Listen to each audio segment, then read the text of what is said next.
अस्सलाम वालेकुम।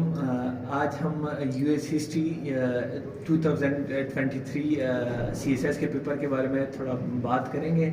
जैसा कि सबको पता होगा कि इस दफ़ा यूएस हिस्ट्री का पेपर बहुत ही मुश्किल आया था, अनकन्वेंशनल था, थोड़ा सा डिफरेंट था, मुश्किल था काफ़ी। तो लेकिन फिर भी अगर देखा जाए उसमें दो तीन क्वेश्चन ऐसे थे कि मतलब जो मतलब बंदा कर सकता था, थोड़ा सा जिसके कॉन्सेप्ट थे, मतलब जिसने थोड़ा डिटेल से पढ़ा था तो वो इसको पास कर सकता है। मतलब जिस तरह एक क्वेश्चन अगर हम देखें, उसमें एक क्वेश्चन था स्क्वायर डील के बारे में, रोजवेल्ट का, जो थियोडोर रोजवेल्ट का जो था स्क्वायर डील की, उसकी उसने अपनी प्रेसिडेंसी में क्या काम किए थे। अच्छा, तो सॉरी सर तासीर, मैं आपको सॉरी फॉर इंटरप्शन। ये यूएस हिस्ट्री का जो वो है, ये जो कोर्स है, जी जी। ये बेसिकली इसकी जो आप अगर क्रक्स दें तो ये किसके अराउंड ये रिवॉल्व करता है? अच्छा, जहाँ तक यूएस हिस्ट्री के सिलेबस की बात है, ये इसकी तकरीबन कोई 500 या तकरीबन 500 साल की हिस्ट्री अगर देखा जाए। लेकिन जो बेसिक जो मेनली ये स्टार्ट होता है ये 1776 से, जब यूएस की इंडिपेंडेंस हुई थी 1776 से, तब से है। लेकिन अगर बस जो 1493 से लेके जब यूएस जो अमेरिकन कॉन्टिनेंट की डिस्कवरी हो गई थी, तब से ये है। लेकिन मेनली जो स्टार्ट होता है ना, ये 1776 के ऑनवर्ड ये स्टार्ट होते हैं। अब तक तकरीबन 46 प्रेसिडेंट है, तकरीबन सब प्रेसिडेंट्स को थोड़ा थोड़ा पढ़ना पड़ता है, तो है काफ़ी डिटेल से यूएस हिस्ट्री कोई। तो इसमें बेसिकली ये होता है कि इनकी फॉरेन पॉलिसी या जी जी इनकी। हाँ, उसी हिस्ट्री के अलावा इनकी जो करंट फॉरेन पॉलिसी है या कोल्ड वॉर के दौरान जो इनकी फॉरेन पॉलिसी थी, वो सारा देखना पड़ता है।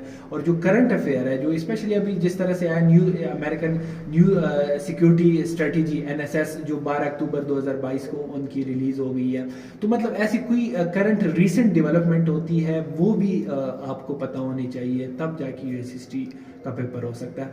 इस दफ़ा जो पेपर था वो यकीनन थोड़ा सा मुश्किल था, लेकिन फिर भी मैं ये समझता हूँ कि अगर जिसके ज़्यादा कॉन्सेप्ट क्लियर थे, वो 2 से 3 क्वेश्चन वो कर सकता था। 4 करने थे तो 2 से 3 करे, 10-12 एमसीक्यूज ठीक हो जाए तो आप 33 मार्क्स पे पास था, तो अब बंदा इजीली इतने मार्क्स ले सकता। अच्छा, तो इस दफ़ा जो पेपर था वो जैसे आपने कहा अनकन्वेंशनल भी था, अनएक्सपेक्टेड था, और बहुत सी चीज़ें जो है ना जी जी। वो बड़ी अजीब सी जा रही थी।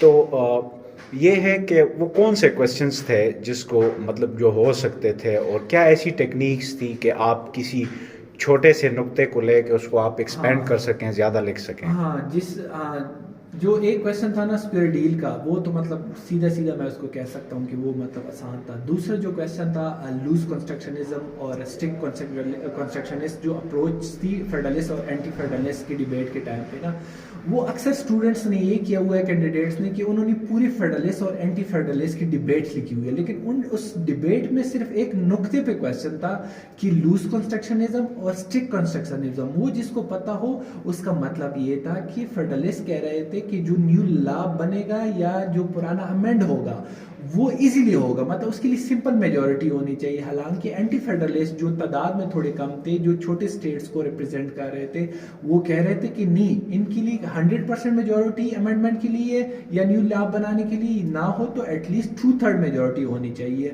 तो इस एक पॉइंट पे ये पूरा क्वेश्चन बना था, तो जिसको थोड़ा सा भी कॉन्सेप्ट हो तो वो रेलिवेंट हो कि इसको कह सकता था। 2 क्वेश्चन थे।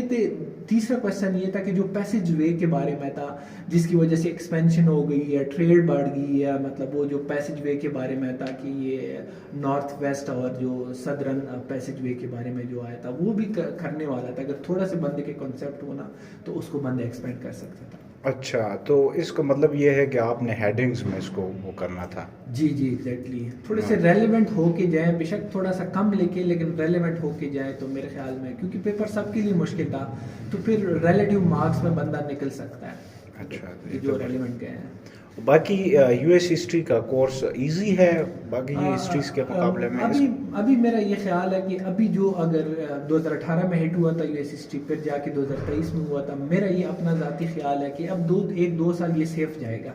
अभी जो नए स्टूडेंट्स आएंगे ना, वो उनको यूएस हिस्ट्री ने इतना डराया कि वो यूएस हिस्ट्री में नहीं आएंगे, यूरोपियन वगैरह में जाएंगे। तो इस वजह से जिनका ऑलरेडी यूएस हिस्ट्री है, तो मेरा ये मशवरा है कि वो यूएस हिस्ट्री ही रखें, क्योंकि आगे 1-2 साल यूएस हिस्ट्री के लिए सेफ है। Thank you.